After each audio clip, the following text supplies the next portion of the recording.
Topic 7. A building in your hometown. Cue card. Describe an important building in your hometown. You should say what it is, what it looks like, what it is used for, and explain why it is important. Okay, I will tell you about a building in my hometown, Harbin. In a square in downtown Harbin, there is an old Russian Orthodox church. It's called the Sophia Church, probably named after a Saint Sophia. Anyway, it's in a nice square about 100 meters long and 50 meters wide. The church is about 30 or 40 meters high, not very big. It is made of red brick, and the architecture, as I said before, is in the old Russian style.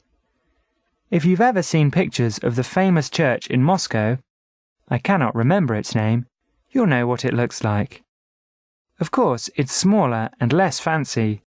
There is only one large domed roof, and there are maybe 5 or 6 bell towers.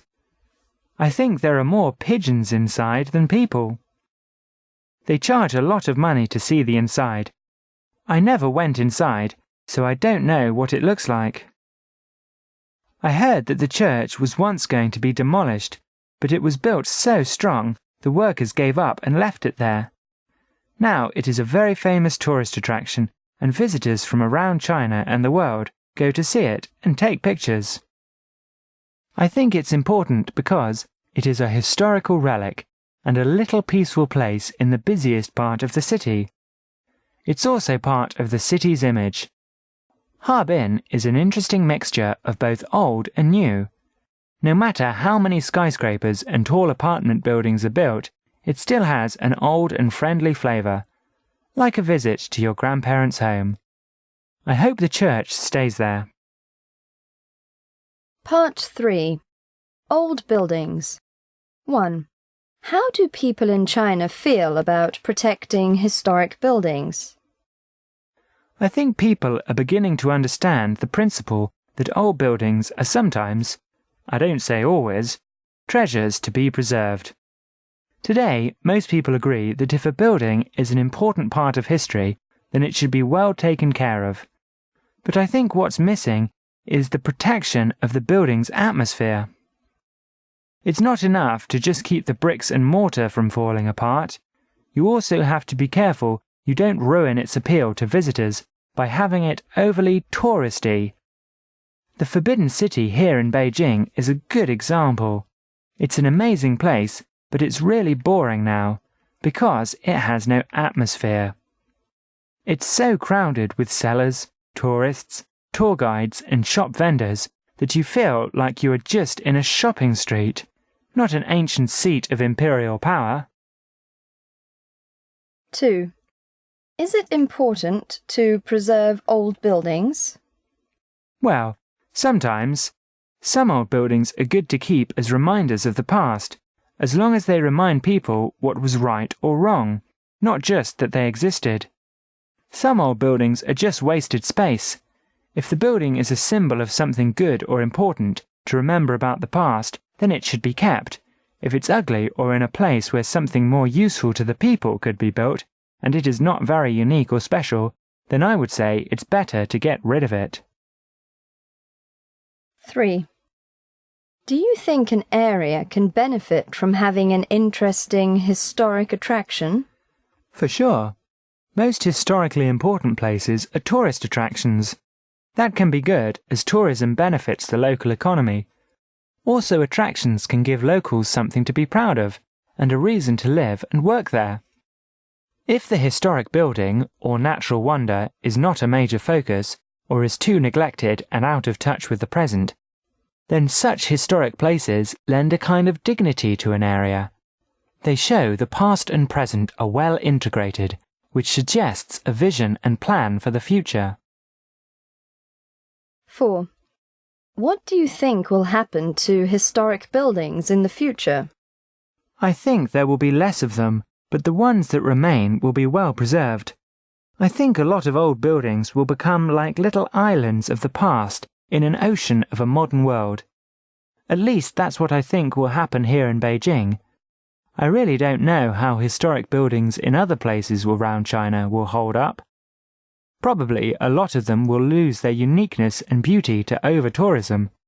Others will simply fall apart and no one will even remember what they were or what importance they held. That's what time does. Housing. 5. Compare old houses and modern houses. Which do people prefer to live in? That's easy. Nearly everyone wants to live in a new house. Whatever appeal old houses have to the artistic or nostalgic mind, that appeal is not as strong as running water, electricity, central heating, and a well-functioning management. It's mostly the older generation, or my parents' generation, that prefers old houses to new. Among my own generation, if we can, nearly all of us will choose to live in a modern apartment. 6. How has housing in China changed compared to your parents' time? Housing today means tall apartment buildings if you live in a city.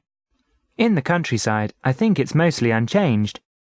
Only the objects inside of the houses are different, but the conveniences widely available in modern urban housing are many. Better electricity, plumbing systems and heating. Many of these were rare before. 7. What changes do you think will occur in the future? If the current trend continues, residential contractors will keep building the same style of buildings until some creativity enters the business.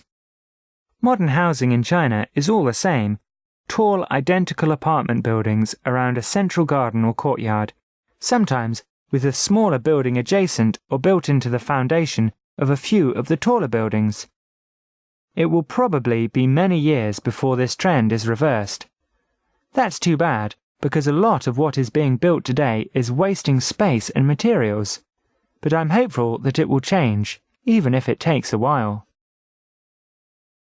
8.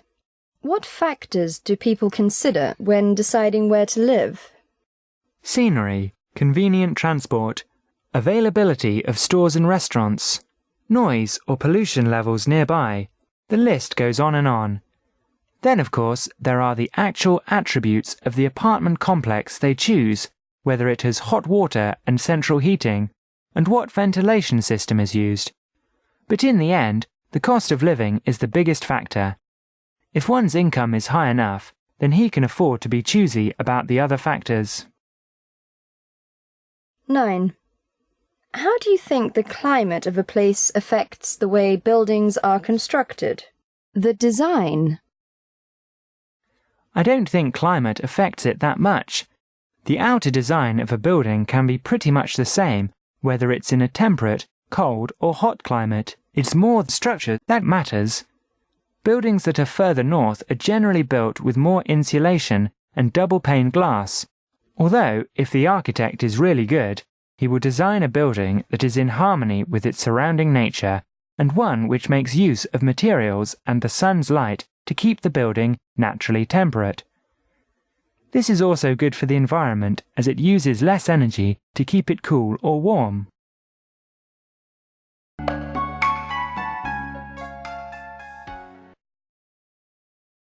Describe an important building in your hometown.